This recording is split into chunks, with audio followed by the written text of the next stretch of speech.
Selamat datang di Sapa Indonesia Malam. Saudara, Bareskrim Polri akan melakukan gelar perkara khusus kasus ijazah Presiden ke-7 RI Joko Widodo.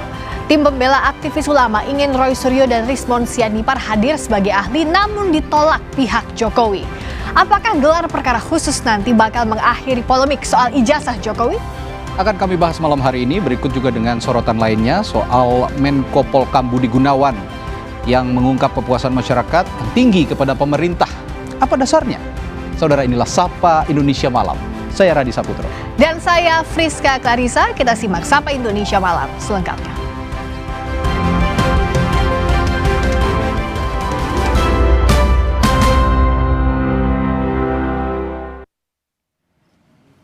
Kita ke informasi pertama. Perumahan Ciledug Indah, Kota Tangerang masih terendam banjir hingga Selasa sore.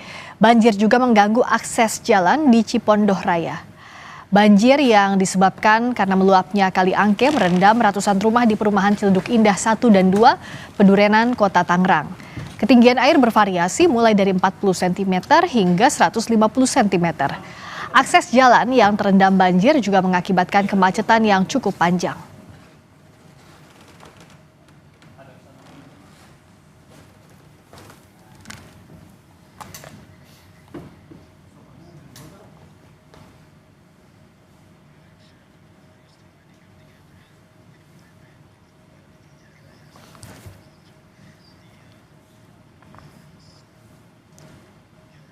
Hujan deras yang mengguyur Jakarta dan sekitarnya sejak Senin malam hingga Selasa dini hari mengakibatkan sejumlah kawasan di Jakarta terendam banjir. Di wilayah Kampung Melayu, Jakarta Timur, air sempat menggenang setinggi 70 cm di permukiman warga. Selasa siang, sebanyak 2 RW di Kelurahan Kampung Melayu, Kecamatan Jatinegara, Jakarta Timur masih terendam banjir.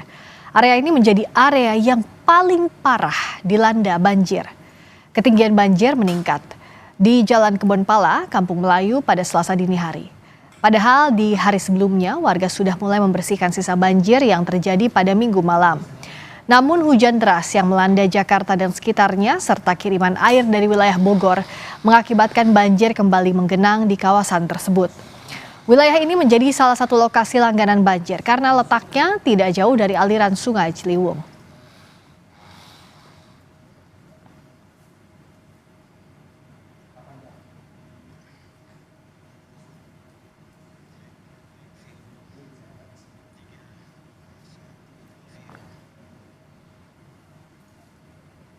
Tidak hanya di kota Jakarta, banjir juga merendam sejumlah permukiman di wilayah Kabupaten Bekasi, Jawa Barat Selasa pagi.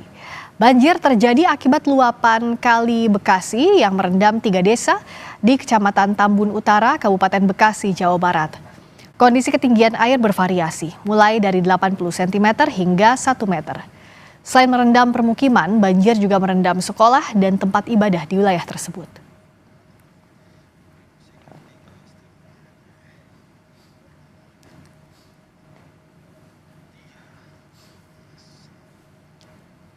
Gubernur DKI Jakarta Pramono Anung mengungkap sebanyak 25 RT di seluruh Jakarta masih terdampak banjir hingga Selasa pagi. Sejumlah langkah terus dilakukan pemerintah Provinsi DKI Jakarta untuk menanggulangi banjir. Gubernur DKI Jakarta Pramono Anung bilang banjir yang terjadi di Jakarta tidak hanya karena curah hujan, tetapi juga karena kiriman dari wilayah lain. Karena itu ia akan berkoordinasi dengan pemerintah wilayah aglomerasi untuk mengatasi banjir di wilayah Jakarta dan sekitarnya.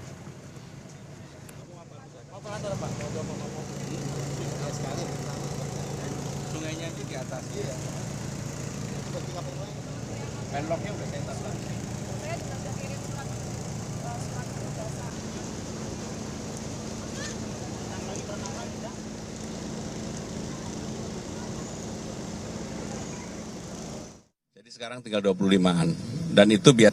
Tetapi kalau di jalan-jalan utama kemarin memang sempat terjadi di Rasuna Said. Saya sudah meminta kepada Bu Kadis dan Bina Marga untuk segera membersihkan tali air, gorong-gorong, selokan dan sebagainya supaya tidak boleh terulang lagi, terutama jalan protokol. Ya, saya segera mengkoordinasikan dengan terutama Wali Kota Bogor, Kabupaten Bogor, Depok, Bekasi, dan pada hari ini saya juga akan menerima Wali Kota Bekasi karena memang tidak bisa menyelesaikan persoalan di Jakarta itu sendirian. Karena memang kontribusi terbesar kadangkala kondisinya cerah seperti ini tiba-tiba banjir seringkali terjadi karena memang kiriman dari atas. Meskipun cuaca ekstrim di Jakarta masih terus membayangi, Pramono menilai modifikasi cuaca untuk menekan curah hujan masih belum diperlukan. Pemerintah Provinsi DKI Jakarta masih akan mengupayakan normalisasi Ciliwung sebagai langkah pencegahan.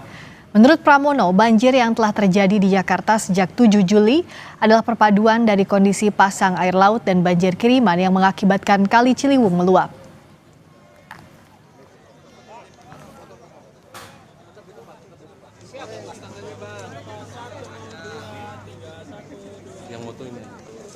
Yang pertama, apa yang kita lakukan dengan apel siaga sebenarnya untuk mengantisipasi itu. Dari BMKG diperkirakan sampai dengan tanggal 13 cuaca ekstrim ini terjadi. Sekarang baru tanggal 9 ya, 9. Sehingga masih ada beberapa hari, tetapi 8. Nah, sekarang tanggal 8 ya. Sampai pengen cepet-cepet ya. Tetapi sekali lagi dalam kondisi apapun pemerintah Jakarta siap untuk menghadapi mempersiapkan itu. Jadi modifikasi cuaca sebenarnya belum terlalu perlu karena apa? Curah hujan di Jakarta sendiri tidak terlalu tinggi. Yang problem itu sekarang ini pasang surutnya air laut sama dari hulu.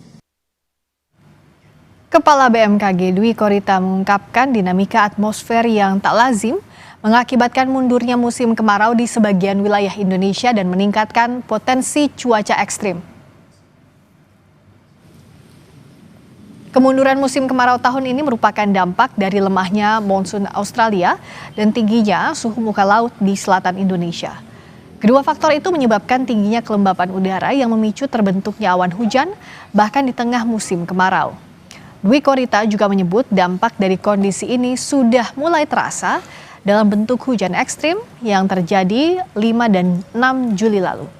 Adapun wilayah Jabodetabek diprediksi berpotensi mengalami hujan lebat dalam sepekan.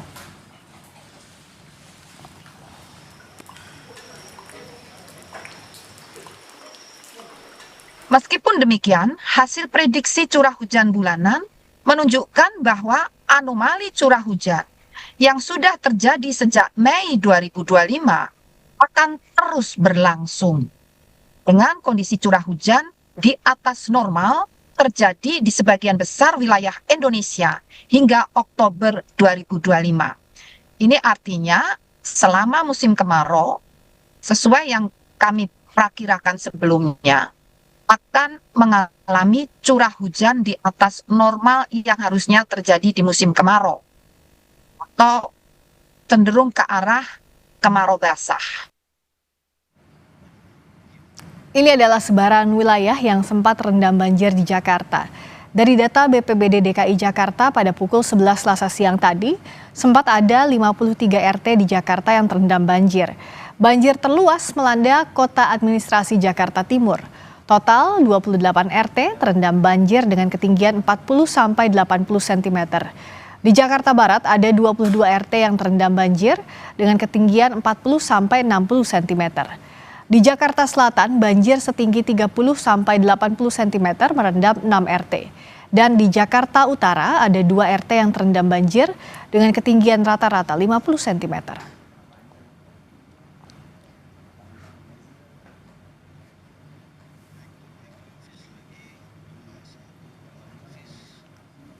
Berdasarkan perakiraan cuaca Jakarta Selasa 8 Juli hingga Sabtu 12 Juli, hujan ringan dan sedang bakal terjadi di Jakarta Selatan pada Selasa dan Rabu.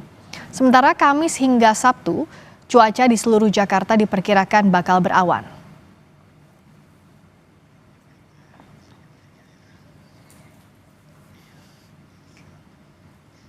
Kita ke sorotan berikutnya, Saudara. Tim SAR gabungan terus melakukan pencarian korban hilang KMP Tunu Pratama Jaya. Kapal KNKT menyebut Ketua KNKT menyebut penyelidikan insiden tenggelamnya KMP Tunu Jaya Pratama sudah 70%. Ketua KNKT Suryanto Cahyono bilang pihaknya terus mengumpulkan data faktual, analisis hingga temuan dan rekomendasi. Ketua KNKT menambahkan pihaknya bekerja sama dengan universitas dan badan standarisasi untuk memastikan penyebab insiden yang terjadi di Selat Bali.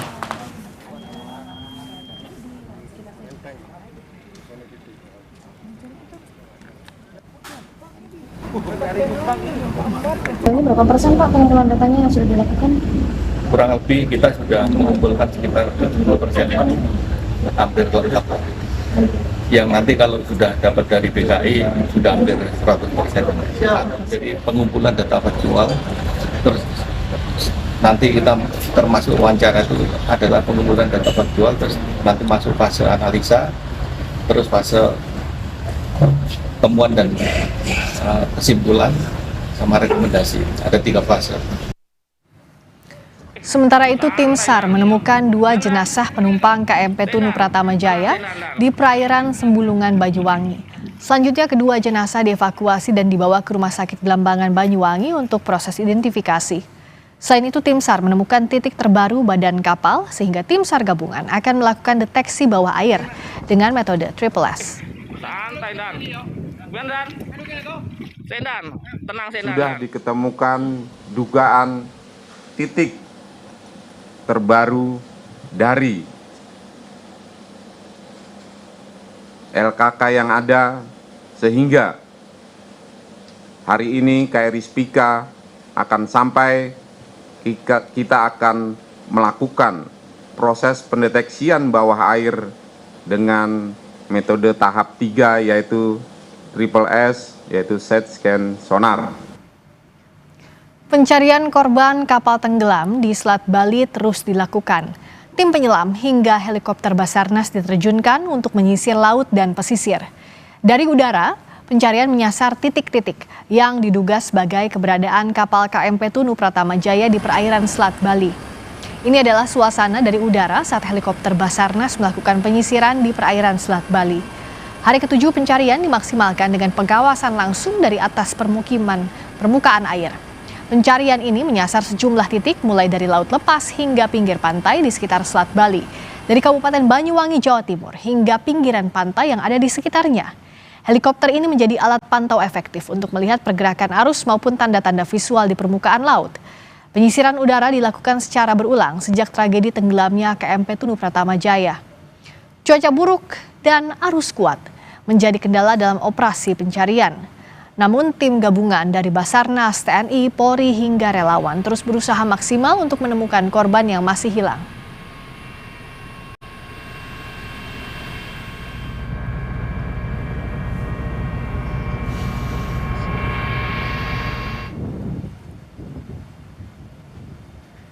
Selama pencarian KMP Tunu Pratama Jaya, tim Satgas SAR TNI AL juga menurunkan unsur KRI Pulau Vanildo yang akan melaksanakan operasi pencarian dengan perbantuan alat khusus bernama Side Scan Sonar. Alat ini membantu kerja tim dengan membuat pemetaan 3 dimensi yang hasilnya dianalisis dengan sistem canggih dan hasilnya akan disinkronkan untuk bisa memastikan lokasi presisi kapal yang tenggelam.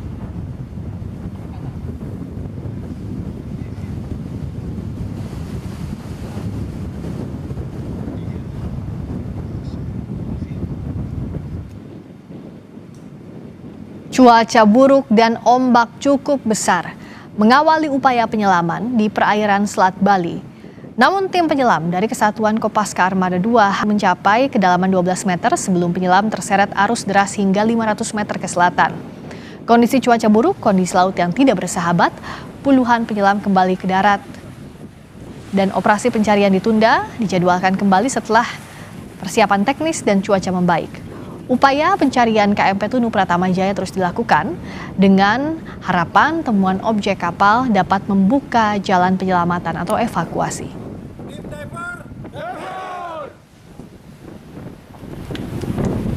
visibility itu kelihatan masih bagus antara 1 sampai 3 meter. Ini untuk arus mungkin terlalu kencang untuk arus. Untuk ajak jalannya untuk kedalaman dari ini mungkin arusnya terlalu kencang. Dari masih di kedalaman 12 itu masih tidak terlihat apa-apa, masih gelap. Tidak ada objek apapun. Masih belum terlihat. Lalu seperti apa kelanjutan proses pencarian korban KMP Tunu Pratama Jaya? Informasi selengkapnya akan dilaporkan jurnalis Kompas TV, Nyoman Deni dari Banyuwangi, Jawa Timur. Deni, apa informasi terbaru dari pencarian korban hingga saat ini?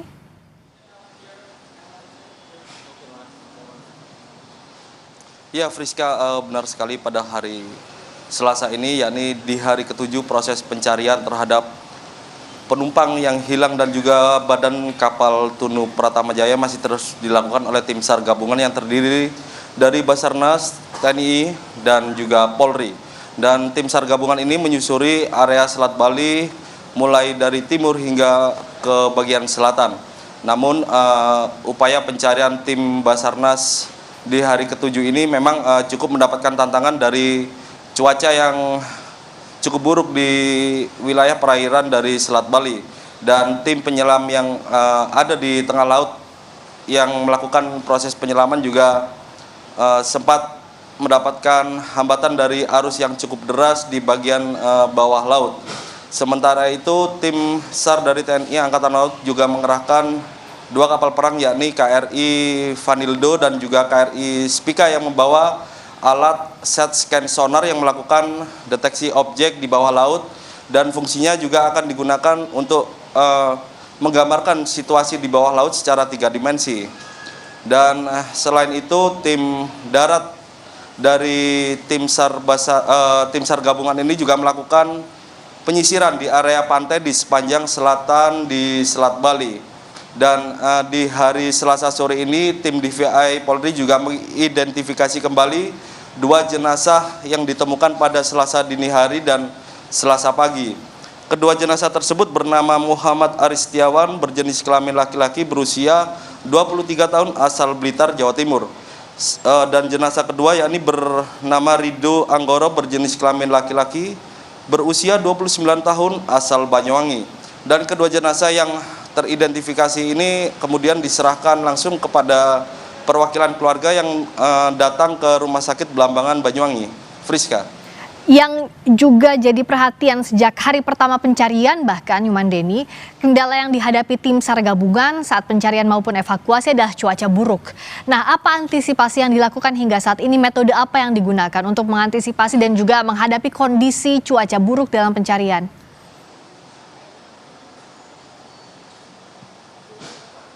Baik, untuk menghadapi kondisi cuaca buruk di perairan Selat Bali ini, tim SAR dari TNI Angkatan Laut menggunakan metode scanning atau mendeteksi di bagian bawah laut menggunakan set scan sonar. Dan sonar canggih ini juga akan menggambarkan situasi di bawah laut agar digunakan panduan para penyelam untuk melakukan penyelaman ke bawah untuk mendeteksi objek yang ditemukan beberapa hari lalu.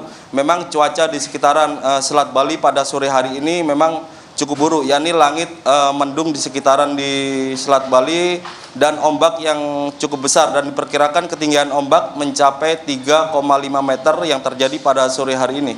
Friska. Baik, jadi salah satu metode yang digunakan adalah dengan scanning, menggunakan side scan sonar, menghadapi cuaca buruk agar pencarian dan evakuasi korban juga bisa berjalan dengan baik, meskipun ada tantangan, salah satunya ombak besar dan juga cuaca buruk. Terima kasih, Nyoman Deni langsung dari Banyuwangi, Jawa Timur.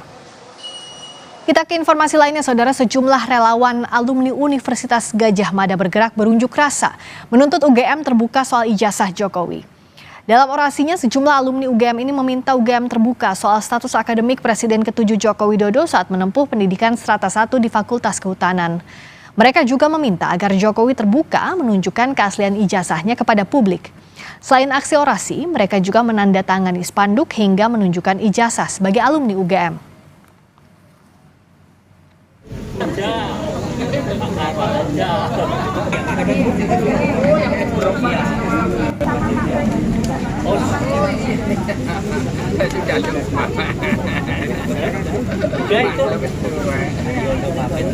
Rela Agama bergerak kepada Rektor Alum beserta staf rektor terkait, Dekan Fakultas Kehutanan beserta staf dekan terkait untuk bersama-sama memberikan keterangan resmi kepada publik secara jujur dan transparan tentang riwayat pendidikan Saudara Joko Widodo di UGM hingga status ijazahnya.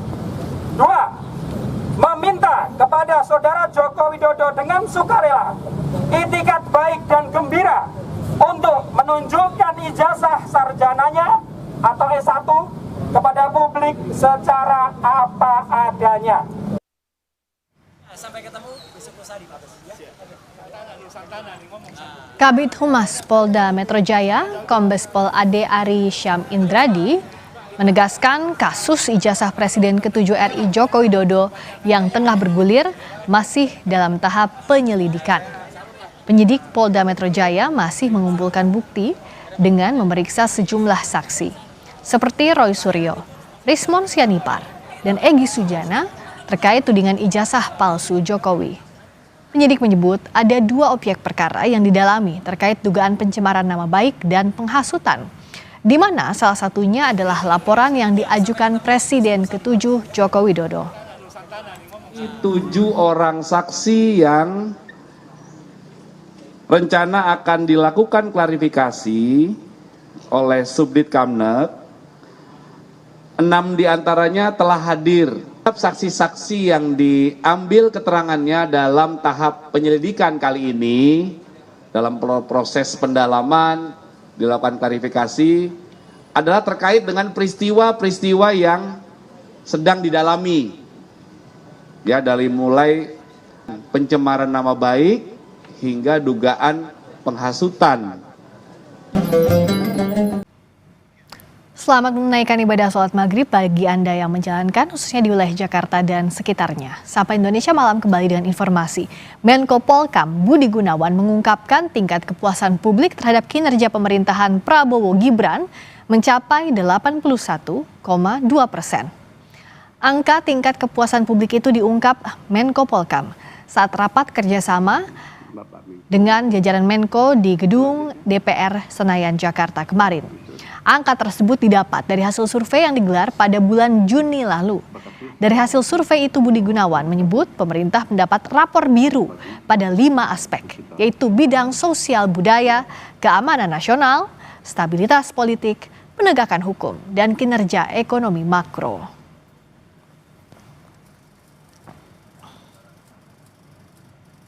Berdasarkan hasil survei pada bulan Juni tahun 2025, tingkat kepuasan publik terhadap pemerintah Presiden Bapak Prabowo Subianto ini mencapai 81,2%. Survei ini mencatat pemerintah memperoleh rapor biru pada 5 aspek utama. Tentunya temuan ini memberi sinyal kuat bahwa stabilitas politik dan keamanan yang selama ini kita jaga secara kolektif mulai berbuah dengan adanya kepercayaan publik yang semakin naik. Merespons survei Kementerian Polkam, politisi PDIP Bima Arya bilang kinerja pemerintahan Prabowo Gibran masih buruk di sektor ekonomi. Beberapa di antaranya target pajak yang tak kunjung tercapai hingga beban utang negara. Namun demikian, Wakil Ketua Komisi 2 DPR ini mengakui kuatnya kondusivitas politik selama hampir setahun pemerintahan Prabowo Gibran. Secara politik bisa dikatakan saat ini pemerintahan Pak Prabowo ini sangat kuat kondusivitas politiknya ya. Itu saya kira perlu diapresiasi. Mengenai kondisi ekonomi, konstruksi ekonomi global dan fondasi ekonomi di dalam negeri memang tidak terlalu bagus, dengan berbagai laporan Menteri Keuangan bahwa bagaimana target 3.400 triliun ini dengan tingkat pendapatan pajak dan non pajak yang 2.900 triliun sampai kuartal ini belum tercapai, juga beban hutang bayar bunga dan bayar pokoknya yang bulan Juli ini. Sesaat lagi kami kembali dengan informasi Bareskrim Polri akan melakukan gelar perkara khusus kasus ijazah Presiden ke-7 Joko Widodo. Apakah gelar perkara khusus nanti dapat memuaskan semua pihak? Kita bahas usai jeda.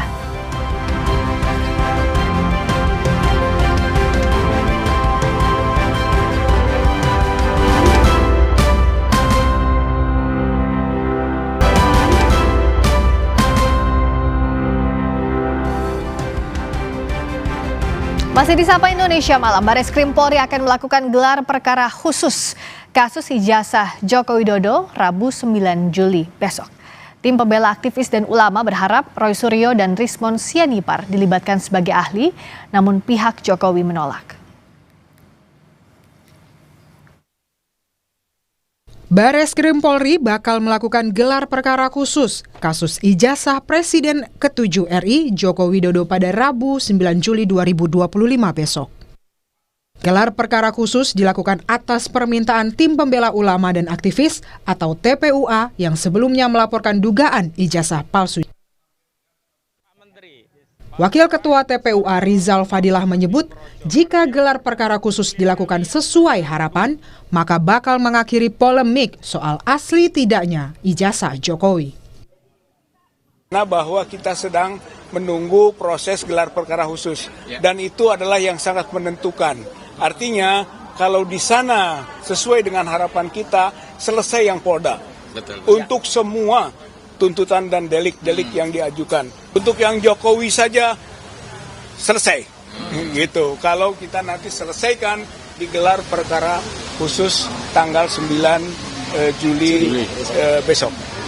Salah satu harapan dari TPUA soal gelar perkara khusus adalah menghadirkan ahli digital forensik Roy Suryo dan Rismon Sianipar untuk memeriksa langsung ijazah Jokowi. Rismon Sianipar menyebut siap memeriksa langsung ijazah Jokowi. Kami diajukan, nama kami, saya, Pak Roy, Bu Tipa, dan lainnya itu diajukan untuk menjadi ahli di gelar perkara khusus di Barreskrim tanggal hari Rabu 9 Juli 2025. Kami ingin men-challenge karena kebenaran ilmiah itu kan repeatable, ya, dapat diulangi, dapat diverifikasi, dapat direkonstruksi. Oleh karena itu, ya kami ingin bahwa setiap pihak itu membawa ahlinya, baik Barreskrim maupun dari pihak Pak Jokowi maupun dari pihak TPUA, itu supaya perdebatan atau argumentasi ilmiah itu diberikan kesempatan yang masing-masing sama untuk memverifikasi. Namun, pihak Jokowi menolak ahli yang disodorkan TPUA dalam gelar perkara khusus. Kuasa hukum Jokowi bilang, pelapor tak bisa mengajukan ahli dan menganggap Roy dan Rismon tidak memiliki kompetensi memeriksa ijazah. Di dalam KUHP itu hanya dikenal ahli yang dihadirkan oleh penyidik sendiri, kedua ahli yang dihadirkan oleh tersangka. Ya, pelapor itu tidak ada ruangnya untuk bisa membawa ahli sendiri ujuk-ujuk dalam sebuah forum penyidikan. Itu sudah hukumnya seperti itu. Jadi menjadi lucu ya. Ada pelapor membawa ahli. Satu, kedua, kami melihat, mohon maaf, kedua orang ini juga tidak memiliki kompetensi untuk melakukan forensik analog ya. Karena lagi-lagi ijazah ini adalah analog. Pakar hukum pidana dari Universitas Jenderal Sudirman Purwokerto, Hipnu Nugroho menilai, dalam gelar perkara khusus harus ada informasi baru yang harus dibuktikan. Gelar perkara khusus ini selain melibatkan orang, toh kemarin itu ada informasi-informasi baru. Harusnya sebagai pengungkapan perkara dalam tingkat pra-adjudikasi, informasi kaitannya dengan pasar pramuka, kemudian Pak Surya, ini harusnya juga dimintai pendapatkan sebagai bentuk klarifikasi. Jadi jangan mengulang yang kemarin, ditambahkan. Karena dalam suatu ilmu kriminalistik, suatu pengabaian informasi dalam penguapan itu suatu yang fatal. Sebelumnya, pada Senin kemarin, Polda Metro Jaya memeriksa Roy Suryo, Rismon Sianipar, dan sejumlah aktivis TPUA yang merupakan terlapor karena menuding palsu ijazah Jokowi. Roy menyebut mendapat 85 pertanyaan, namun tak semuanya dijawab. Tim Liputan Kompas TV.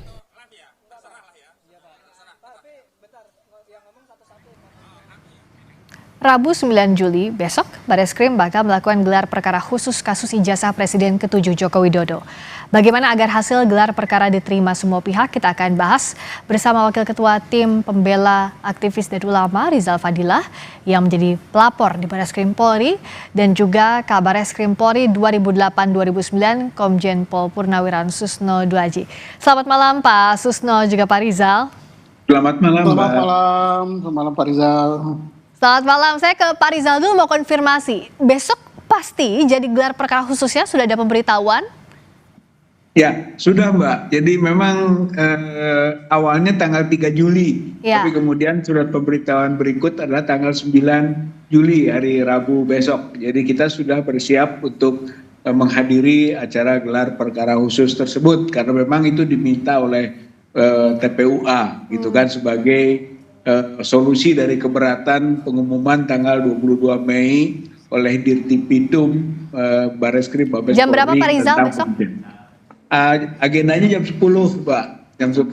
Oke, jam 10 pagi. Kemarin itu kan sempat mandeknya saat ada ahli yang diajukan untuk dihadirkan juga. Antara lain Mas Roy juga Bang Rismon, betul ya Pak Rizal ya. Nah besok seperti apa? Iya. Mereka akan hadir juga? Saya kira itu harus hadir karena walaupun bagaimana kita diberi kesempatan kok dalam surat itu saudara dapat menghadirkan pihak-pihak yang dibutuhkan untuk mendukung proses gelar perkara khusus tersebut. Jadi kita diberi kewenangan membawa siapapun gitu dari pihak TPUA. Lagi pula bahwa Dr. Rismon, Dr. Roy Suryo itu di samping memang ahli, juga memang sudah merupakan kebersamaan dengan TPUA ketika berangkat ke UGM dahulu bersama-sama 5 nama kita masukkan, 3 yang memang advokat, 2 yang memang dari alumni UGM yaitu Dr. Roy Suryo dan Dr. Rismon. Jadi sebetulnya bukan hanya sekedar ahli lepas, keduanya itu adalah memang satu kebersamaan dengan TPUA dan karena TPUA diberi hak. Gitu, karena pihak pelapor misalnya melihat Roy Suryo maupun Bang Rismon itu sudah bagian dari TPUA, itulah yang jadi persoalan, dianggapnya tidak netral begitu dan juga tidak terkait dengan pemeriksaan skripsi ataupun ijazah Pak Jokowi. Bagaimana TPUA menjelaskannya? Oh jelas dong, walaupun bagaimana harus objektif kan, semua harus didengar gitu. Jadi disebut dengan tadi netral tidak netral itu nanti pada ujungnya penilaian gitu. Dan hal yang wajar saja ada perbedaan pandangan dan pemihakan mungkin dalam pengertian pengajuan data berbasis pada keahliannya, hal yang wajar saja gitu. Saya kira nanti Bareskrim menilai pada ujungnya. Oke, tapi Mas Roy sama Bang Rismon sudah pasti hadir besok ya dengan Pak Rizal dan kawan-kawan? Ya sudah sangat siap untuk hadir. Oke, nah saya ke Pak Susno. Soal gelar perkara khusus ini, kalau dari aturannya, kalau dari peraturan Kapolri, sebenarnya siapa yang boleh dan tidak boleh hadir dalam rangkaian gelar perkara khusus? Gelar perkara khusus ini sebenarnya sama saja dengan gelar perkara biasa, hanya karena sifatnya saja yang bersifat khusus ya. Mengapa bersifat khusus? Ada macam-macam ya, karena perkaranya memang berat gitu, atau karena memang melibatkan orang yang sangat tokoh yang sangat terkenal seperti sekarang kan mantan presiden kan. Kemudian sehingga yang harus hadir pun dari internal Polri pun tidak sembarangan gitu, mungkin pada level-level senior gitu. Nah kemudian siapa saja yang harus hadir di luarnya? Ya pihak-pihak yang berkepentingan, yang dianggap oleh penyidik berkepentingan, yaitu pihak pelapor, pihak terlapor, dan gelar perkara dengan konfrontir. Kalau konfrontir kan untuk mencocokkan keterangan si A dengan si B, berbohong apa tidak. Kalau ini tidak, kan masing-masing pertama pihak penyelidik ya, karena ini gelar perkara penyelidikan ya. Jadi penyelidik menyampaikan apa yang sudah didapat oleh mereka gitu. Nah kemudian pihak pelapor bisa menambahkan gitu hal-hal lain yang dianggap perlu untuk menambah alat bukti atau menambah informasi yang kelak akan menjadi alat bukti supaya alat buktinya itu cukup kalau memang itu bisa ditingkatkan ke penyidikan. Nah demikian juga pihak terlapor pada kesempatan ini juga berkesempatan dia untuk membantah argumen atau dalil-dalil yang diajukan atau informasi sifatnya baru informasi kan, informasi yang diajukan oleh pihak pelapor ataupun informasi yang didapat oleh penyelidik. Nah, karena ini kan masih informasi. Nah, informasi ini bisakah atau tidak kelak menjadi alat bukti. Ya. Jadi begitu. Pak Susno, tapi kriteria ahli yang boleh dihadirkan dalam gelar perkara khusus ini seperti apa? Karena kalau dari Pak Rizal tadi kan sudah menjelaskan ya, pihak ahli yang akan dihadirkan ada Bang Roy Suryo juga Bang Rismon, tapi dari pihak Jokowi menolak ahli yang disodorkan TPUA karena alasannya pelapor tidak bisa mengajukan ahli dan menganggap Mas Roy dan Bang Rismon itu tidak punya kompetensi untuk memeriksa ijazah. Jadi tidak bisa tolak menolak. Jadi terserah penyelidik. Kalau penyelidik menganggap diperlukan keterangan ahli, nah nanti penyelidiklah yang menilai. Oh dia itu ahli hukum, hukumnya hukum perdata, hukum tata negara. Oh dia ahli di bidang apa? Di bidang digital. Oh dia ahli di bidang apa? Penyidik yang menilai. Jadi tidak ada tolak menolak. Masa pelapor atau terlapor tidak boleh saling tolak menolak ahli yang diajukan, kenapa, atau saksi yang diajukan. Kenapa? Karena kan ini saling lapor gitu ya, walaupun tempatnya berbeda, dan ini akan berdampak hukum. Kalau misalnya pihaknya pelapor tidak bisa membuktikan apa yang dia katakan palsu, maka dikatakan bahwa dapat dituduh bahwa dia telah mencemarkan nama baik. Nah demikian juga apabila bisa membuktikan bahwa betul itu palsu dan betul itu tidak sah, maka dampaknya kepada terlapor. Terlapor berarti memalsukan atau menggunakan keterangan dokumen autentik palsu atau membuat palsu suatu dokumen gitu kan. Jadi ini ibarat naik perahu, siapa yang tenggelam, siapa yang tidak ini nanti.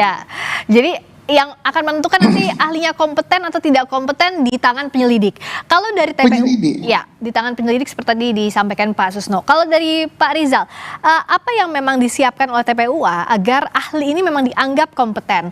Dan kenapa TPUA ini menganggap Mas Roy dan Bang Rismon selain tadi memang bagian dari TPUA dari awal ikut dalam laporan dalam kasus ini, apa yang meyakinkan TPUA bahwa kedua ahli ini memang kompeten untuk dihadirkan di gelar perkara khusus? Oh, saya kira itu sangat kompeten karena temuan-temuan dan analisis keduanya itu bisa berbeda dengan apa yang telah diumumkan oleh Dirtipidum.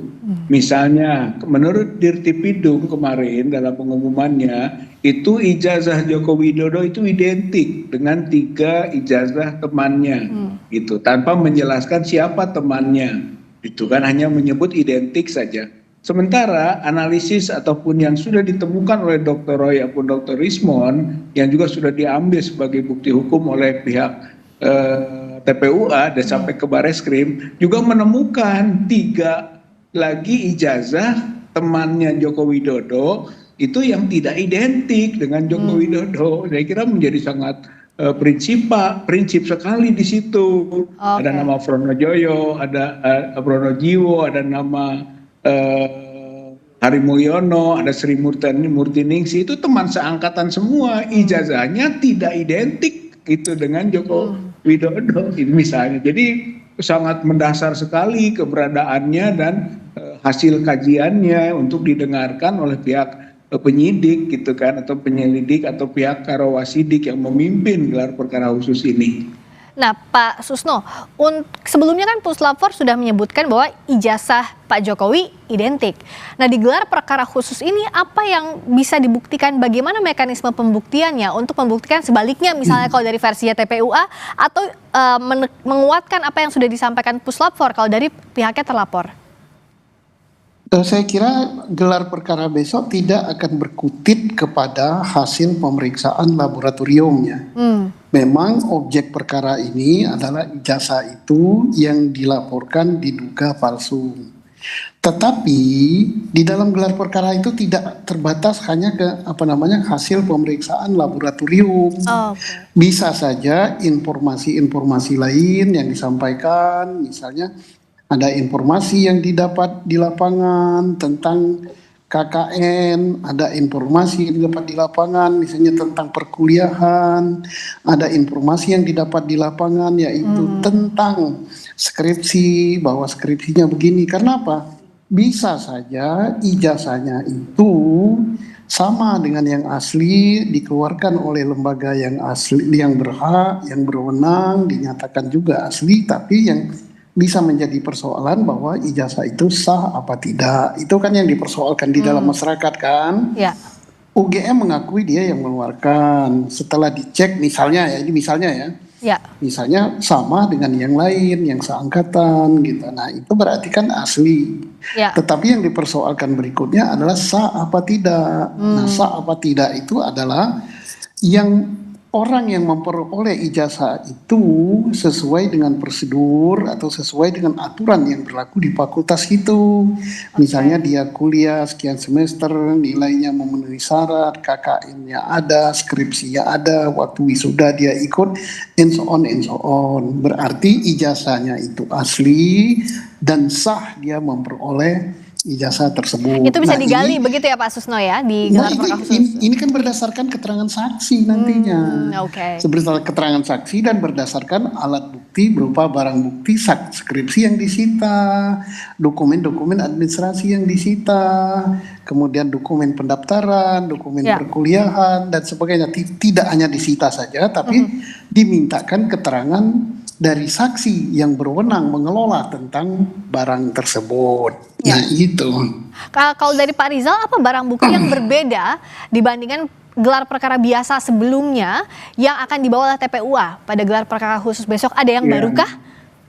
Ya pertama ya waktu gelar perkara biasa kan tidak dilibatkan TPUA yang sebenarnya ingin diajukan sebagai bukti-bukti. Waktu itu tidak ada ya, tidak ada yang itulah yang kita diberikan. akhirnya menyebutkan titik lemah daripada gelar perkara itu yang sampai pada kesimpulan penghentian penyelidikan begitu. Sementara TPUA kok tidak dimintakan pendapat atau pandangannya. Nah, kesempatan inilah yang akan digunakan ketika gelar perkara khusus yang dikabulkan gitu kan oleh pihak Mabes Polri gitu. Dan itu nanti kita akan angkat semua gitu data-data yang ada yang kemarin mau diungkapkan tapi tidak ada peluang dan ruangnya. Jadi saya kira insya Allah gitu dari sisi TPUA dan bersama dengan ya ahli atau analisis yang sudah dikemukakannya akan menyampaikan seperti yang disampaikan tadi oleh Pak Jenderal Susno itu gitu ya, termasuk seluruh dokumen-dokumen yang ada di UGM dan temuan-temuan lapangannya ya kita juga akan kemukakan sebagai bandingan-bandingan gitu, menjadi pertimbangan apakah memang harapan kita agar ditingkatkan prosesnya kepada tingkat yang lebih tinggi, penyidikan misalnya, atau tidak. Saya kira kita objektif saja kok, dan itu hal yang penting dibaca oleh publik, dinilai tentang hasil yang sudah maksimal gitu prosesnya gitu. Oke, kalau kemarin sebenarnya penyelidikan sudah dihentikan Pak Susno, dengan adanya gelar perkara khusus ini apakah peluang masing-masing pihak pelapor maupun terlapor jadi 50-50 lagi? Kita tidak melihat hal ini seperti pertandingan ya, tetapi yang jelas gitu bahwa kalau ini terbukti misalnya asli tapi palsu, nah maka pihak daripada Dr. Tipa dan Pak Rismon dan sebagainya tidak bisa dia dikatakan telah mencemarkan nama baik, gitu kan? Demikian juga sebaliknya kalau ini misalnya terbukti asli dan sah, nah tidak otomatis bahwa Pak Rismon CS itu menjadi tersangka gitu. Ingin dilihat dulu. Nah makanya dari awal saya katakan sebaiknya perkara ini karena menyangkut VVIP ya walaupun tidak menjabat lagi dan ini mendapat perhatian publik seluruh Indonesia, ini ditarik ke Mabes Polri. Lucu perkara ini, kok pemalsuannya ijazah palsunya di Mabes, pencemaran nama baiknya Polda dan Metro. Undang-Undang ITE di Polda Metro. Jadi seolah-olah ini Polda Metro melawan Mabes, ini kan nggak bagus. Nah kalau ini ditangani jadi disatukan di Mabes Polri, kan hanya dari meja kiri ke meja kanan bisa saling melengkapi informasi. Satu. Yang kedua di dalam menangani perkara ini walaupun ini bukan perkara perdata, berilah kesempatan daripada masing-masing pihak itu sama untuk membuktikan apa yang mereka laporkan gitu ya. Yang mereka laporkan tuh kalau di dalam perdata kan apa yang didalilkan. Dalilkan, betul. Jadi sekarang kesempatan dari masing-masing pihaknya untuk membuktikan harus sama, meskipun bukan perkara perdata, pun gelar perkara khusus besok juga menarik untuk kita nanti ya, apa yang akan disampaikan dari TPUA dan bukti-bukti baru itu ya Pak Susno ya. Oke. Iya, dan ada satu lagi kita harus hormati ya. Kan ada yang mengatakan, wah ini ada apa kok belusukan sampai ke kampung, sampai ke daerah, kok ngelacak dosen pembimbing. Tidak apa-apa, itu namanya usaha. Usaha untuk membuktikan bahwa apa yang dia dalilkan itu benar. Sebabnya kalau tidak benar, maka dia akan menjadi sebaliknya gitu. Nah, dan dalam hal ini maaf ya, saya tidak memihak kepada Pak Rismon CS, saya tidak memihak daripada Pak Jokowi. Saya hanya dari kacamata untuk penyidikan supaya profesional Polri nampak dan Polri tetap dipercaya oleh masyarakat. Gitu. Ya, kuncinya dalam hal ini Polri, penyelidik dan gelar perkara khusus harus profesional agar kasusnya terang benderang dan juga bisa dipercaya publik. Terima kasih Pak Susno, terima kasih juga Pak Rizal Fadila, Ketua TPUA dan juga Pak Komjen Pol Purnawirawan Susno Duaji, Kabar Eskrim Polri 2008-2009. Selamat malam. Selamat malam. Selamat malam. Salam. Berikutnya saudara kami kembali dengan sorotan Menko Polkam Budi Gunawan menyebut tingkat kepuasan publik terhadap pemerintahan Prabowo mencapai 81,2%. Kita bahas sesaat lagi bersama Radisa Putro di Sapa Indonesia Malam.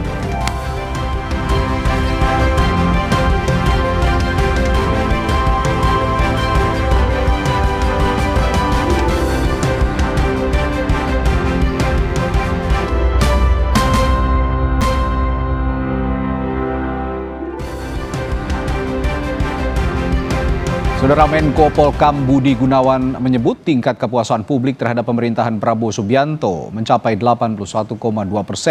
Sementara Partai Demokrasi Indonesia Perjuangan menyatakan di masa pemerintahan Prabowo situasi politik kondusif, tetapi sektor ekonomi masih buruk.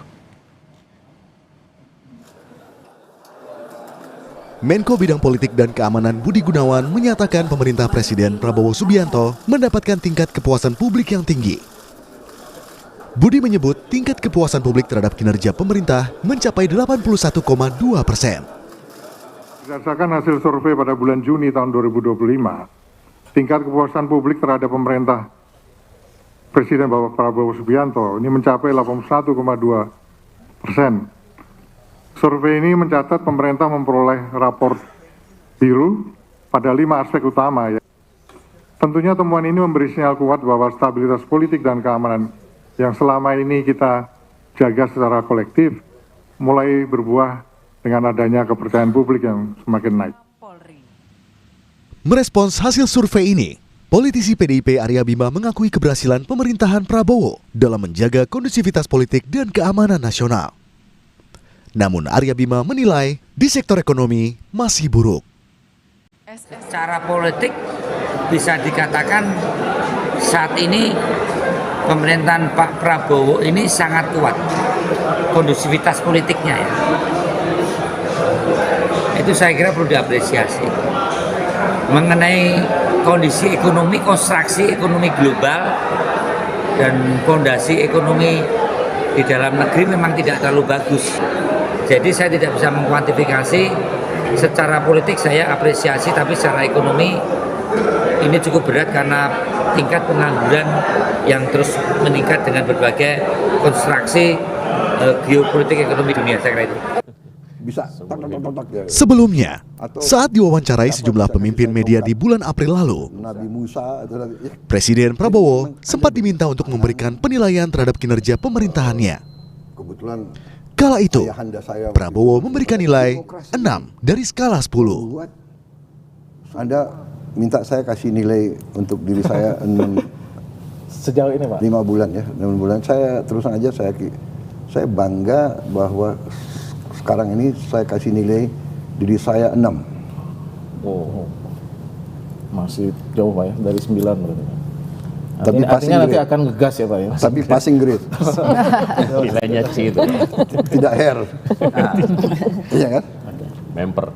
Iya, saya tidak hair. Dalam arti saya ingin lebih cepat. Mengacu pernyataan Presiden 2 bulan sebelumnya, analis politik menilai Ada kesenjangan antara hasil survei Menko Polhukam dengan penilaian presiden pribadi soal kinerja pemerintahan. Ada tidaknya kesenjangan ini bisa dibuktikan melalui kinerja anggota kabinet Presiden Prabowo. Polda Sumatera Selatan. Di luar itu, publik juga tidak lupa bahwa sebelumnya Presiden Prabowo pernah menyampaikan di hadapan beberapa jurnalis di kediaman pribadinya di Hambalang bahwa nilai pemerintah yang ia pimpin masih 6 dari 10. Artinya apa? Gap antara kepuasan 81% tadi dengan nilai 6 ini perlu dijembatani dengan secara konsisten. Para menteri, para menko meningkatkan terus kinerjanya, meningkatkan terus ya inovasi-inovasinya, inisiatif-inisiatifnya, gebrakan-gebrakannya secara konsisten. Pemerintahan Presiden Prabowo Subianto belum genap 1 tahun. Tentu masih banyak waktu untuk meningkatkan kinerja kabinet demi mencapai target-target yang telah ditetapkan. Tim Liputan, Kompas TV.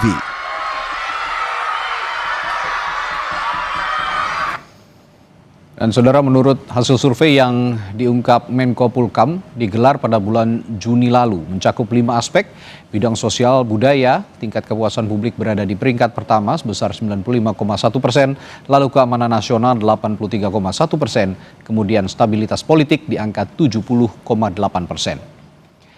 Berikutnya, di sektor penegakan hukum 67,8% dan terakhir kinerja ekonomi makro tingkat kepuasannya 67,4%. Dan kita ulas lebih dalam hasil survei tingkat kepuasan publik terhadap pemerintahan Presiden Prabowo yang disebut Menko Polhukam Budi Gunawan mencapai 81,2% ini bersama Wakil Kepala Staf Kepresidenan M. Kodari dan Direktur Eksekutif Lingkar Madani Ray Rangkuti. Selamat malam Bapak-Bapak. Selamat malam Bung.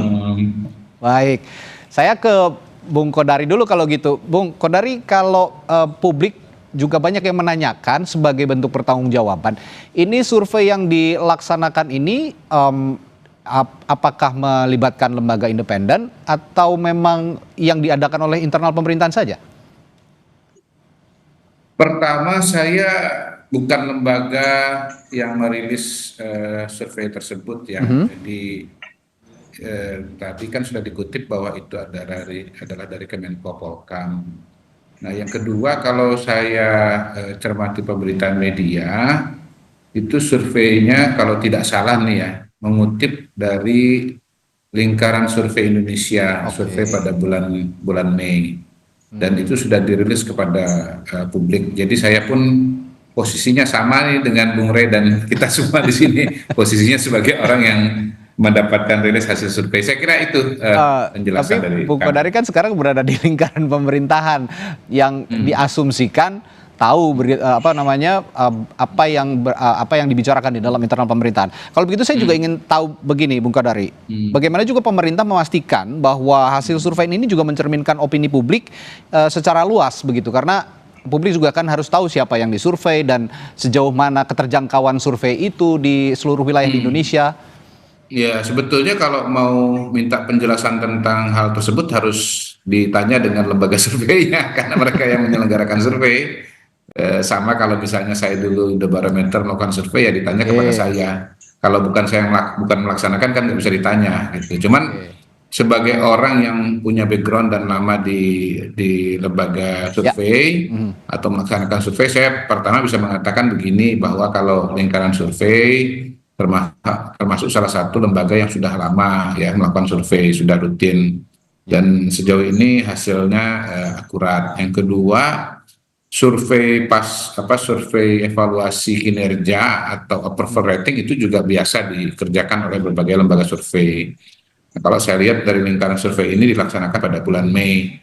Saya juga cek sebagai perbandingan ya, karena ada undangan dari Kompas TV ini, maka kemudian kita ketemu ada survei dari, kalau nggak salah dari indikator politik, itu tingkat kepuasannya 79%. Lalu kalau nggak salah itu pada bulan Januari, kalau nggak salah pada sekitar waktu yang sama juga ada dari Harian Kompas melakukan survei, kalau saya nggak salah angkanya 80. Jadi sebetulnya kalau bicara temuan dari lingkaran survei tingkat kepuasan 81, sekian persen, itu sebetulnya sudah ada presidennya dan nggak jauh dengan temuan dari survei indikator politik Indonesia dan dari Kompas. Ya. Saya kira itu yang bisa dikatakan. Oke, saya ke Bung Rey dulu kalau gitu. Bung Rey, melihat Menko Polkam yang merilis begitu ya, kepuasan publik 81,2%, ini kan cukup tinggi. Sedangkan beberapa bulan yang lalu, tadi juga sempat ditampilkan di berita pengantar, kalau tidak salah 2 bulan yang lalu ya, pada bulan April, Presiden Prabowo sendiri mengatakan bahwa kalau dinilai berapa kinerja pemerintahannya dari skala 1 sampai 10, katanya beliau mengatakan 6 katanya. Tidak jelek tapi tidak juga, tidak harus mengulang juga begitu kalau dinilai oleh guru. Nah, kira-kira ini ada ketidaksesuaian atau memang sebenarnya sudah di masa 2 bulan ini sudah ada sesuatu yang signifikan sehingga angkanya bisa menjulang tinggi? Iya, kesulitan utama kita itu, kita tidak tahu dari mana sumber survei yang disebut Polkam ya. Jangankan kita, orang dalam istana aja seperti Kodari nggak tahu juga. Jadi sebetulnya bagi saya itu agak problem juga ya. Satu data yang disampaikan di dalam satu forum resmi, dalam hal ini di DPR gitu. Jangankan publik, orang dalam sendiri nggak tahu itu sumber datanya dari mana gitu. Lalu menilainya seperti apa gitu ya. Bingung kita menilainya, kita nggak tahu dari mana sumber datanya gitu ya. Nah, jadi orang dalamnya seperti Kodari tidak tahu dari mana sumber data itu ada gitu. Dan uniknya bagi saya DPR-nya juga nggak bertanya. Saat itu Pak Budi itu makanya politiknya dibilang kondusif katanya kan? Nah, iya makanya itu data dari mana gitu kira-kira kan anggota DPR-nya mestinya juga interupsi dong ya supaya bisa dicek ya seperti apa sih gambarannya. Apakah itu survei publik atau itu survei yang sifatnya internal.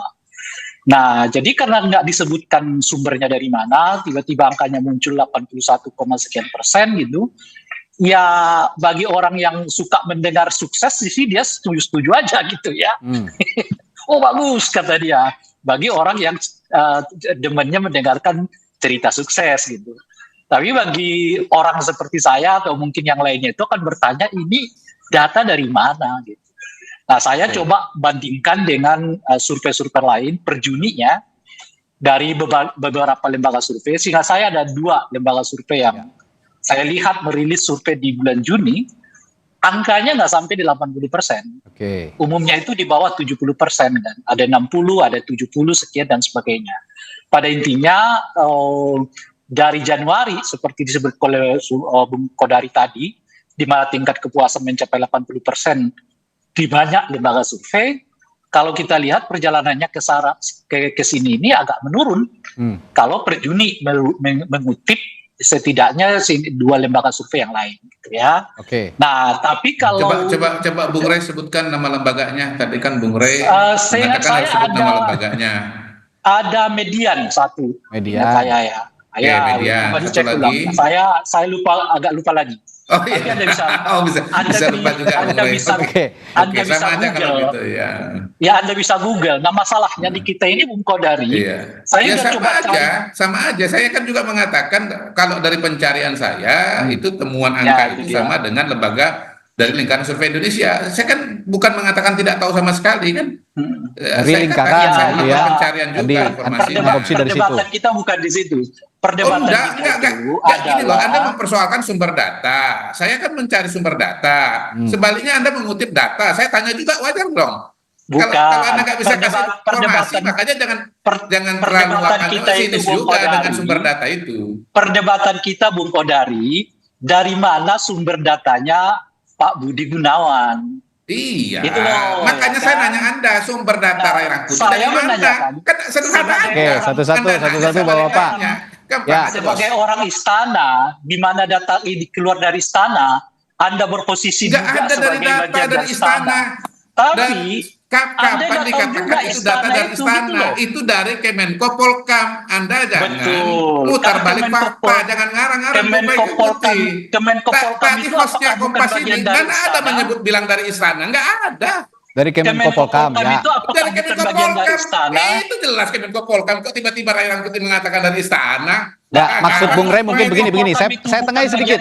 Bung Rey dan Bung Kodari sebentar. Saya tengahi sedikit. Mungkin maksud Bung Rey, istana itu juga kan bagian dari pemerintah. Kemenko Polhukam juga bagian dari pemerintah. Saya tahu makanya. Nah, tiba-tiba ada survei seperti ini, apakah dari istana juga tahu? Ini tolong moderatornya netral, proporsional aja kok yang disebut tadi istana kok bagaimana? Nah, jadi sekarang kalau Kodari tidak nganggap Kemenko Polhukam itu bagian dari istana, pemerintah jadi Menko Polhukam, pemerintah. Kalau istana itu ngacu kepada presiden, jelas beda. Jangan disamakan presiden dengan Menko pemerintah. Anda punya problem sangat mendasar dalam Sebentar, kita kasih kesempatan Bung Rey dulu sebentar, Bung Kodari.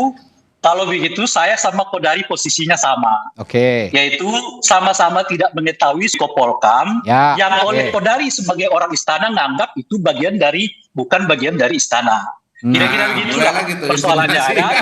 Nah, Anda ini katanya mau ngomong substansi. Oke. Tapi begini, menyebutkan satu sumber yang saya lain jawab aja. Yang seperti pada substansi. Silakan masuk pada substansi.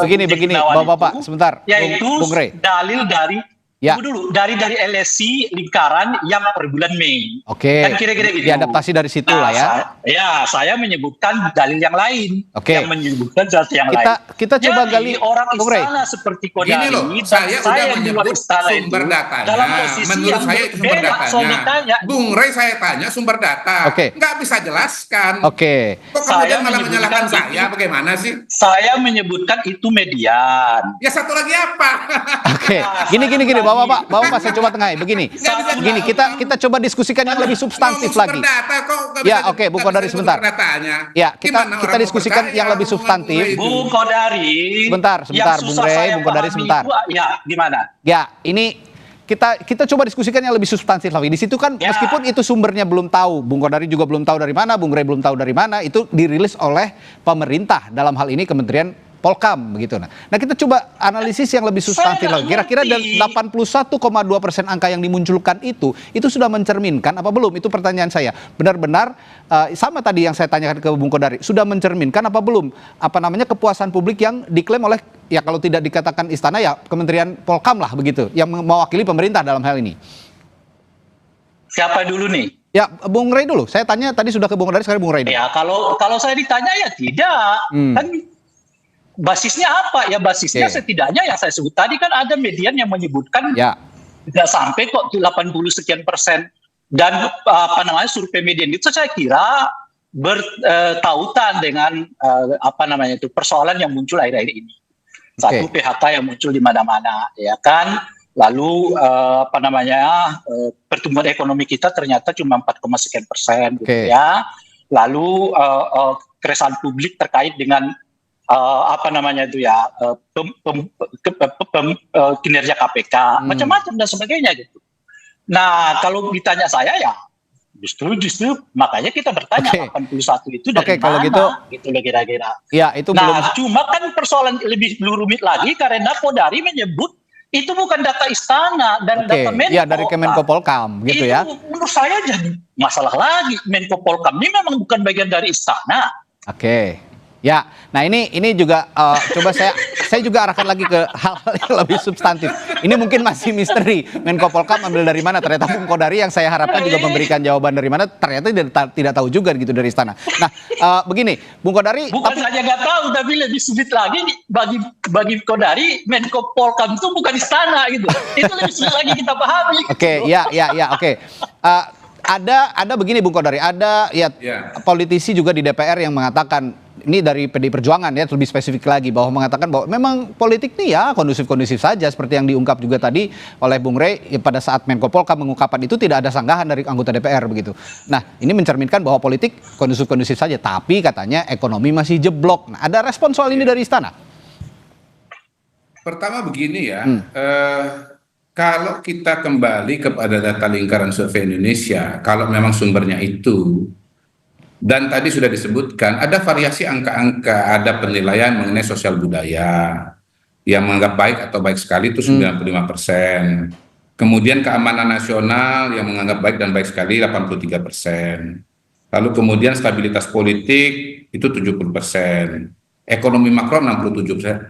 Jadi memang Kalau bicara soal ekonomi, angkanya pada hari ini paling rendah. Artinya PR paling banyak itu ada di sosial budaya. Tetapi kalau dikatakan misalnya tidak percaya bahwa angkanya 81% dengan argumentasi yang disampaikan oleh Bung Rey, lingkaran survei juga punya argumentasi. Kenapa angkanya jadi setinggi itu? Pertama misalnya nih ya, saya baca laporannya. Tingkat pengenalannya tinggi, kesukaannya 90%. Lalu kemudian mayoritas masyarakat 81% merasa Indonesia sudah di jalur yang tepat. Dan kalau kita bicara mengenai kondisi dengan sekarang, hemat saya sih wajar kalau tingkat kepuasannya itu stabil ya, untuk tidak mengatakan misalnya ada angka naik. Saya anggap angka 81 dengan 80 itu anulah dalam margin of error lah ya, jadi anggap stabil lah. Kan makin kesini kan program-program yang dikerjakan oleh pemerintahan kan makin banyak. Makan bergizi gratis walaupun masih jauh dari target 83 juta sudah meningkat. Cek kesehatan gratis juga sudah berjalan di berbagai wilayah. Koperasi Merah Putih juga sudah bergerak ya. Yang tadinya baru rencana sekarang sudah bergerak di 80.000 minimal paling tidak sampai dengan pembentukan organisasinya atau kelembagaannya. Jadi sekolah rakyat juga sebentar lagi akan launching. Jadi sebetulnya ada banyak kegiatan yang dilihat dan dirasakan oleh masyarakat. Belum lagi kalau kita bicara berbagai program-program termasuk ya bantuan-bantuan yang diberikan oleh pemerintah. Jadi sebetulnya ini indikatornya itu tadi ya. Iya. Dengan mudah bisa dijelaskan kok. Terakhir singkat saja saya ke Bung Rey. Kalau implikasi politik kira-kira dalam ya sisa tahun 2025 ada 6 bulan lagi, implikasi politik yang akan terjadi dari pengungkapan hasil survei ini kira-kira kalau ya meskipun kita belum tahu ini survei sumber yang benar-benarnya dari mana, tapi itu kan dikeluarkan oleh pemerintah, setidaknya ini lembaga resmi ya, tentu saja ini pemerintah dilihat oleh publik begitu. Implikasi politik yang akan muncul dalam sisa tahun 2025 kira-kira menurut Anda bagaimana, Bung Rey? Kalau sampai ada orang istana menyebut dan tidak mengetahui data Menko Polkam, ya bagaimana kita bisa menyebut Indonesia ini dalam satu manajemen gitu, khususnya pemerintahan. Itu kan semua datanya mestinya ya, apalagi Menko Polkam itu berada dalam satu koordinasi. Persoalannya kan sesederhana dengan orang yang menyampaikan informasi itu tidak menyebutkan sumbernya. Tahu data saya ini sok-sok tahu. Dan disampaikan di dalam satu organisasi temannya menyampaikan ide dan gagasan atau informasi lalu harus tahu otomatis kan enggak. Sebagian ini Bung Rey ini balik lagi ke situ dia. Masih terus dia. Bentar Bung Kodari, kita dengarkan dulu Bung Rey. Kita hormati dulu Bung Rey sedikit. Silakan Bung Rey karena waktu juga sudah terbatas. Iya, masalahnya Bung Rey balik ke situ terus Mas. Coba dia ngomong substansi. Kalau dalam satu badan, dalam satu institusi saling tidak mengetahui data lalu merilisnya ke publik melalui sebuah lembaga yang terhormat, apalagi yang mau kita bicarakan. Makanya menurut saya, usul saya itu benahi dulu deh manajemennya. Baru ngomongin ke publik. Berarti Kodari tolong disampaikan ke Kodari dulu. Berarti Anda tidak bisa menganalisis implikasi politiknya kalau sumbernya belum jelas begitu. Aja kita nggak tahu, Kodari aja nggak paham. Ini kan pura-pura nggak tahu, pura-pura nggak paham. Dia mungkin saya kan sudah menjelaskan panjang lebar dari data yang lain, dia tutup aja telinga kanan. Oke. Karena memang ini kalau gitu harus ditanyakan sama-sama ke Pak Budi Gunawan. Oke, Bapak-bapak. Mestinya sebelum opini yang negatif begitu. Ya. Paham Mbak arahnya Bung Rey ini. Sebelum masuk dari tadi saya kan sudah menjelaskan. Sudah, Bapak berarti begini. Berhubung Bung Rey belum bisa menjelaskan, sebentar Bapak, sebentar. Jelas arahnya. Bung Rey yang nggak bisa terima dengan angka-angka yang Oke. Bapak sebentar. Penyangkalan terhadap realita. Berhubung Bung Rey juga tidak. Kepada Bung Kodari. Oke, Bung Rey. Sebelum sampai biasa ini penyangkalan terhadap realita. Tolong ditanya bisa nyangkal. Oke. Begini Bung Rey sudah. Bung Kodari, Bung Rey. Karena waktu kita sudah terbatas. Begini Bung Rey. Jadi kalau memang Bung Rey belum bisa menganalisis karena memang sumbernya dinilai belum jelas, ya kita harus sama-sama tanya ke Pak Budi Gunawan kalau gitu. Ini dari mana supaya kita bisa kasih bahasan lebih lanjut gitu kira-kira. Undang nggak Pak Budi Gunawan?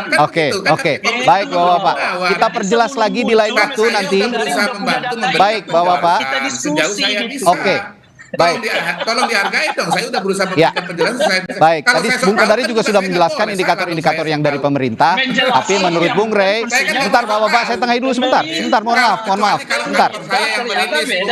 Bapak-Bapak, mohon maaf sebentar. Saya wajib tahu. Saya melihat Kodari. Bukan kantor saya yang merilis. Gimana saya wajib tahu? Oke, kita akan sudahi dialognya. Kalau begitu, kita akan analisis lebih dalam lagi nanti. Bagaimana indikator-indikator yang lebih jelas. Bung Kodari sudah menjelaskan indikator-indikator itu. Cuman karena Bung Rey tadi mengatakan lembaganya harus disebutkan, kita akan perjelas lagi di lain waktu. Baik, terima kasih Bapak-Bapak, Bung Kodari, Bung Rey telah berbagi pandangan di Sapa Indonesia malam hari ini. Kita akan diskusi lebih dalam lagi soal ini lain waktu. Terima kasih, selamat malam, sampai jumpa. Baik. Saudara, cuaca ekstrim yang terjadi beberapa hari terakhir mengakibatkan sejumlah wilayah di Indonesia terendam banjir. Badan Meteorologi, Klimatologi, dan Geofisika menyebut potensi curah hujan dengan intensitas tinggi masih berlangsung hingga 12 Juni mendatang. Kami hadirkan perbincangannya setelah jeda di Sapa Indonesia Malam.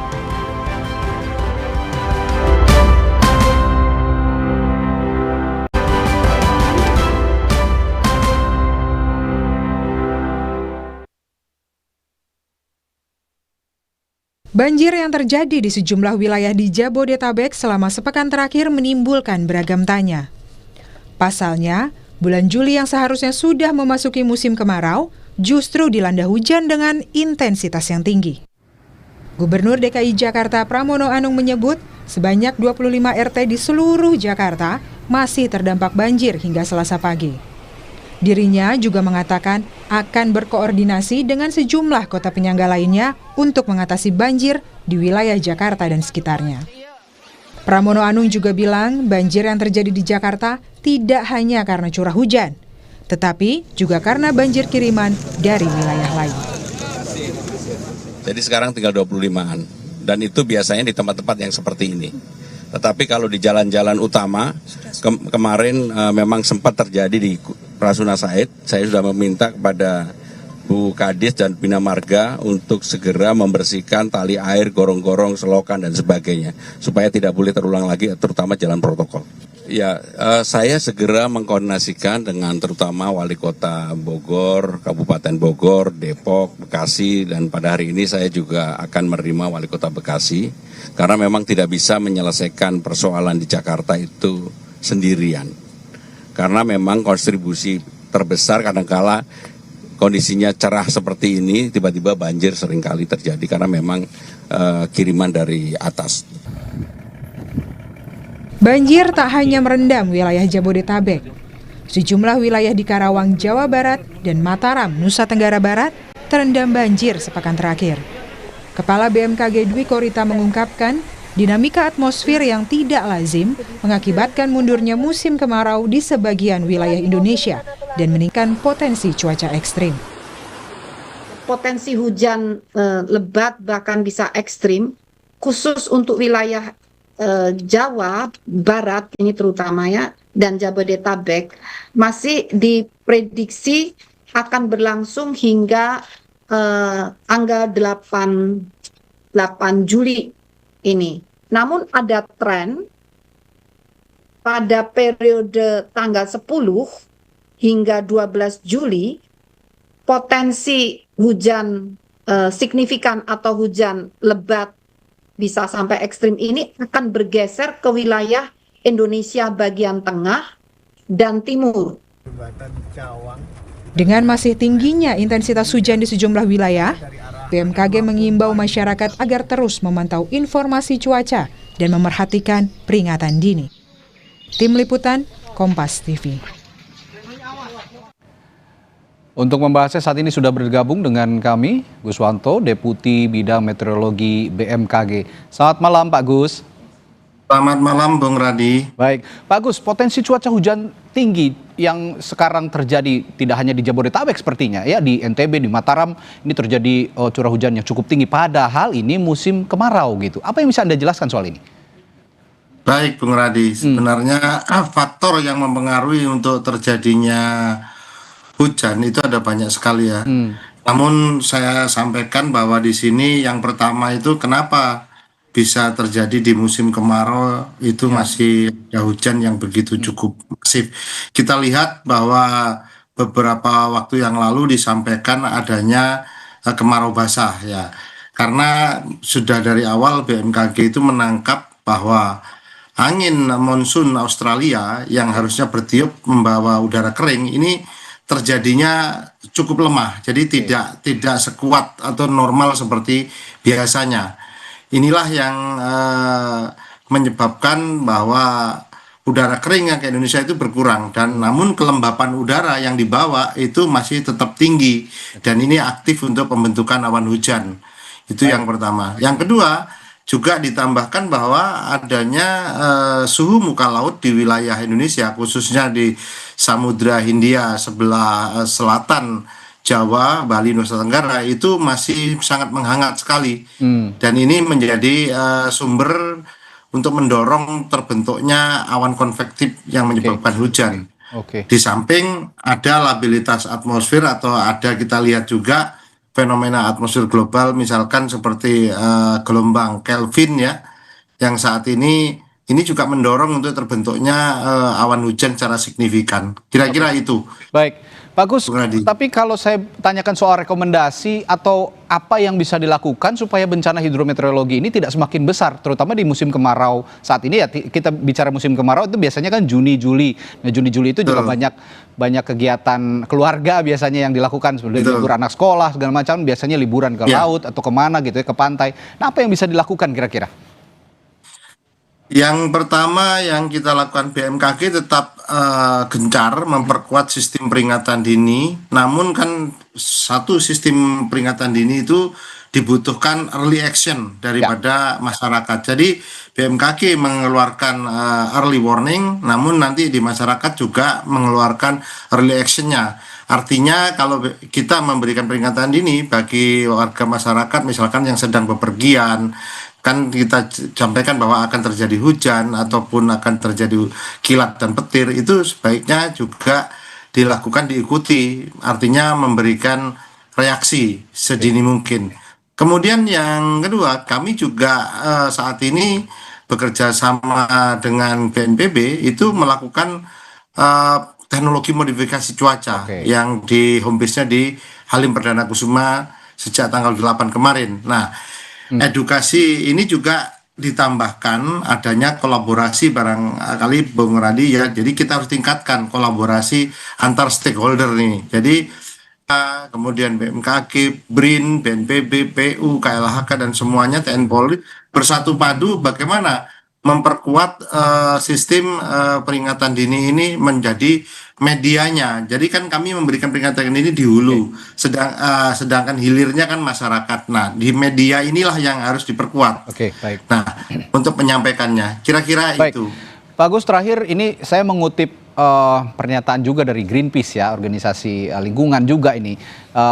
Ada fenomena climate change juga sebenarnya ketika turun hujan di musim kemarau.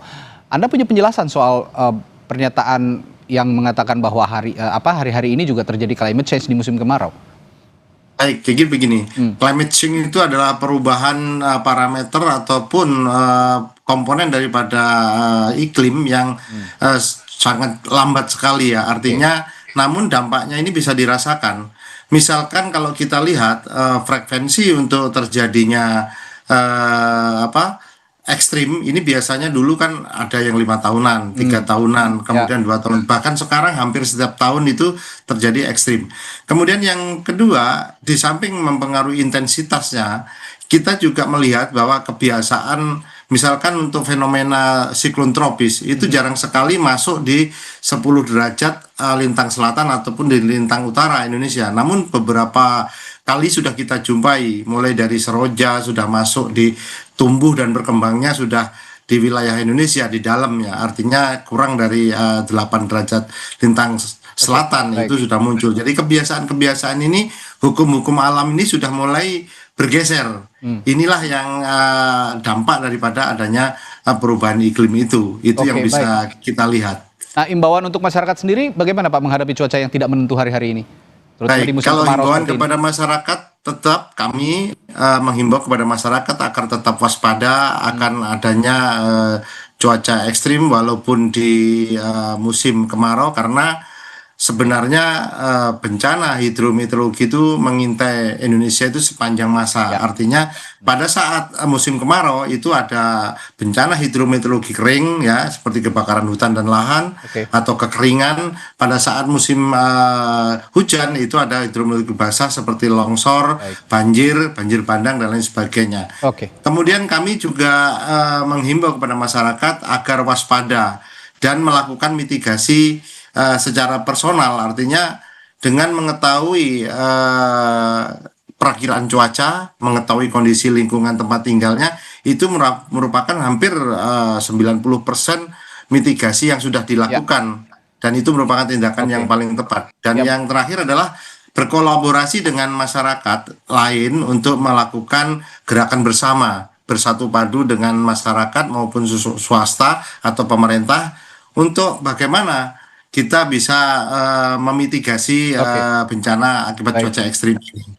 Jadi kalau hari-hari ini masyarakat biasanya kalau mau beraktivitas ya sedikit mengabaikan perakiraan cuaca, sekarang sih harus rajin-rajin begitu kira-kira ya Pak Guswanto, kalau ada ada storm, ada badai atau ada hujan, curah hujan tinggi, ya lebih baik mempersiapkan diri sebelum beraktivitas begitu ya. Baik, terima kasih Pak Guswanto, Deputi Bidang Meteorologi BMKG telah berbagi pandangannya di Sapa Indonesia Malam. Selamat malam, sampai jumpa lagi kembali, Pak. Bung Radi, salam sehat selalu. Terima kasih, salam sehat juga. Saudara, setelah jeda di Sapa Indonesia Malam, seorang diplomat ahli muda Direktorat Perlindungan Warga Negara Indonesia Kementerian Luar Negeri temukan tewas di kamar kosnya di Menteng, Jakarta Pusat. Sesaat lagi informasinya untuk Anda di Sapa Indonesia Malam.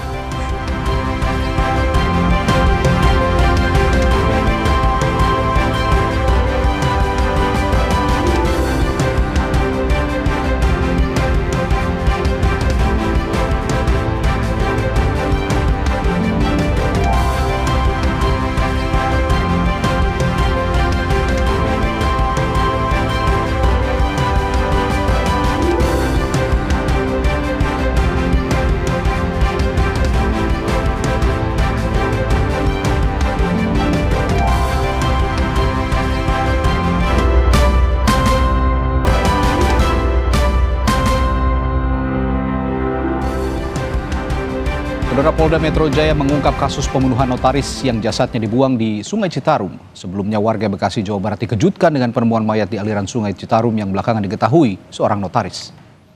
Dari 6 tersangka, salah satu tersangka berinisial AWK merupakan sopir pribadi korban yang telah bekerja sejak tahun 2021. Polda Metro Jaya menyebut motif para tersangka yakni ingin menguasai harta korban. Sebelumnya jasad korban ditemukan pada Kamis 3 Juli 2025 di aliran Sungai Citarum. Terhadap kasus tersebut, untuk 3 orang, ya 3 orang dengan inisial daripada AWK, kemudian A, kemudian H, kita jerat dengan pasal pembunuhan berencana, ya, yaitu 340, 338, dan atau 365 KUHP. Itu sesuai peran mereka. Sedangkan 3 tersangka lainnya kita jerat dengan pasal 480 ataupun penadahan ataupun pertolongan jahat karena mereka berperan hanya menampung mobil hasil kejahatan.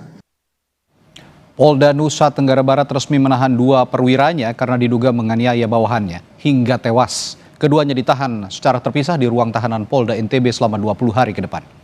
Penahanan dilakukan setelah penyidik menemukan cukup bukti terkait dugaan keterlibatan keduanya dalam peristiwa kematian Brigadir Nur Hadi. Kasus ini jadi sorotan publik setelah hasil otopsi mengungkap Brigadir Nur Hadi meninggal akibat kekerasan. Sebelumnya Brigadir Nur Hadi ditemukan meninggal di kolam renang sebuah villa di Gili Trawangan, Lombok Utara pada 16 April 2025 lalu.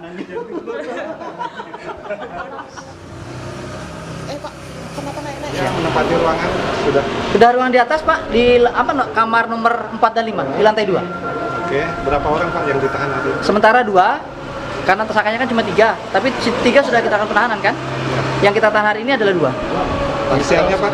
Inisialnya Y dan A. Kalau tersangka yang duluan yang inisial M itu sudah ada juga di dalam. Di lantai berapa? Lantai 1, kan perempuan Pak, nggak bisa digabung. Berita selanjutnya, seorang diplomat ahli muda Direktorat Perlindungan Warga Negara Indonesia Kementerian Luar Negeri ditemukan tewas di kamar kosnya di Menteng, Jakarta Pusat. Polisi dan pegawai Kementerian Luar Negeri langsung mendatangi kamar kos yang berada di Jalan Gondang Dia Kecil, Menteng, Jakarta Pusat. Setelah melakukan pengecekan di kamar kos, seorang diplomat ahli muda Direktorat Perlindungan WNI Kementerian Luar Negeri Arya Daru Pangayunan ditemukan tewas dengan kondisi tidur terlentang dengan seluruh wajah tertutup lakban.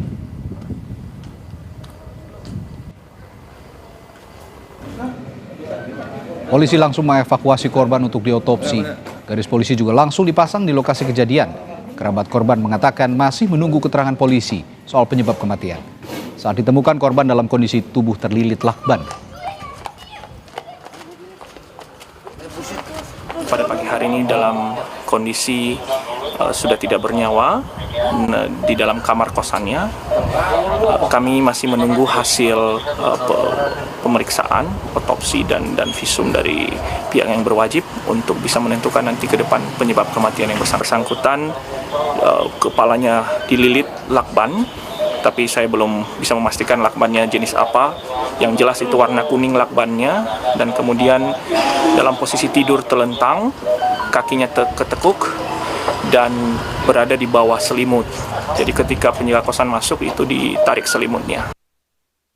Polisi telah memeriksa 4 saksi, diantaranya penjaga kos dan istri korban.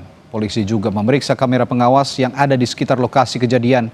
Dari hasil olah tempat kejadian perkara, polisi menyatakan tidak ada barang-barang korban yang hilang. Kapolsek Menteng, Komisaris Polisi Reza Rahandini, mengatakan masih menunggu hasil otopsi dan belum bisa menyimpulkan apakah korban merupakan korban pembunuhan. Sudah ada 3 orang, 3 sampai nanti sama istrinya nyampe ke sini, 4 orang saksi yang akan kita periksa. Untuk sementara masih tidak ada kesimpulan, cuman kita masih dalam tahap penyelidikan temuan mayat. Sementara itu, Kementerian Luar Negeri bilang Arya merupakan diplomat fungsional yang selama ini bertugas menangani isu perlindungan WNI. Direktur Perlindungan WNI Kementerian Luar Negeri Judan Nugraha mengatakan menyerahkan penanganan kasus ini ke polisi. Pihaknya tidak mau berspekulasi soal kematian diplomat muda ini. Fungsional muda dari Kementerian Luar Negeri, selama ini beliau bertugas dalam menangani isu-isu perlindungan WNI. Dalam hal ini Kementerian Luar Negeri menyampaikan duka cita yang mendalam kepada pihak keluarga almarhum meninggalkan seorang istri dan 2 orang anak. Kementerian Luar Negeri saat ini sudah menyerahkan kasusnya kepada pihak berwenang dan kita akan mendukung proses yang dilakukan oleh pihak kepolisian. Kami tidak ingin berspekulasi, ya, kita tunggu hasil penyelidikan dari pihak polisi. Ya. Seorang penumpang kereta api terluka setelah sebuah batu menghantam kaca kereta di samping kursi saat kereta melaju. Kami punya informasinya setelah jeda. Sapa Indonesia Malam.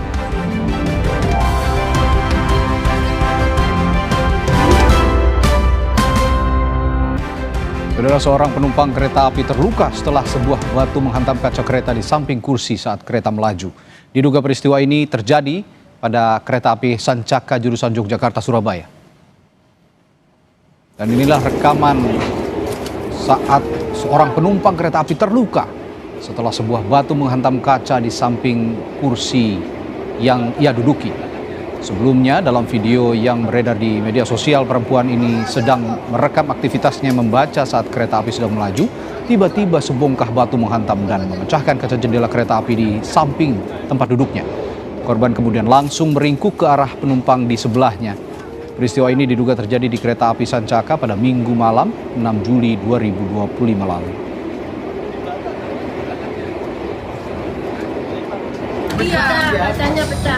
Imbas lemparan batu kaca kereta api Sancaka gerbong eksekutif, korban mengalami luka di bagian wajah. Dalam keterangan di media sosial milik Widya Anggraini juga tertulis selain luka di bagian wajah, serpihan kaca diakui masuk ke bagian area mata. Korban kemudian mendapatkan penanganan dari petugas kereta api.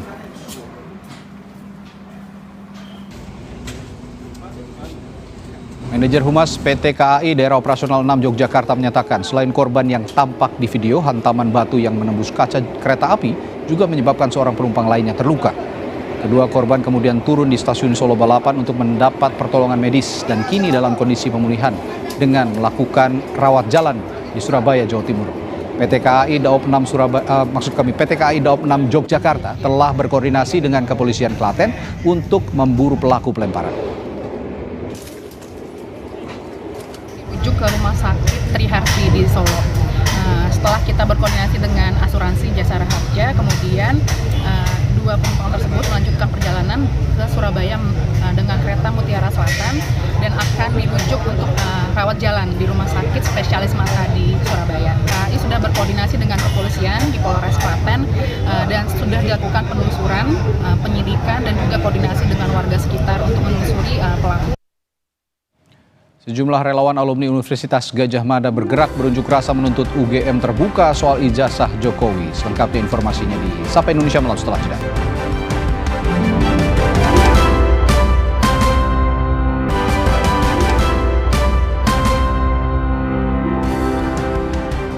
Saudara, sejumlah relawan alumni Universitas Gadjah Mada bergerak berunjuk rasa menuntut UGM terbuka soal ijazah Jokowi.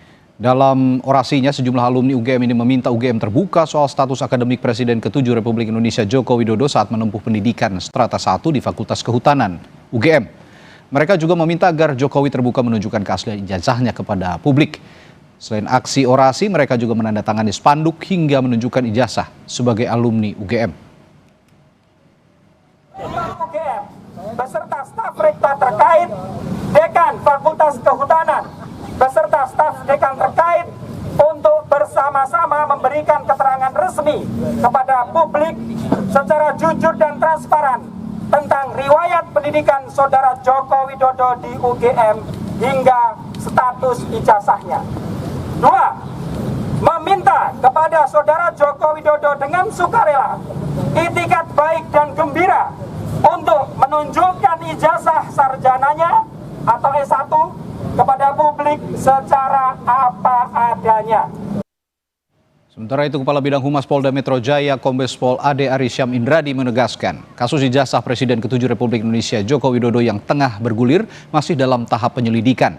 Penyidik Polda Metro Jaya masih mengumpulkan bukti dengan memeriksa sejumlah saksi seperti Roy Suryo, Rismon Sianipar dan Egy Sujana terkait tudingan ijazah palsu. Penyidik menyebut, maksud kami, ada 2 objek perkara yang didalami terkait dugaan pencemaran nama baik dan penghasutan, di mana salah satunya adalah laporan yang diajukan Presiden ke-7 Joko Widodo.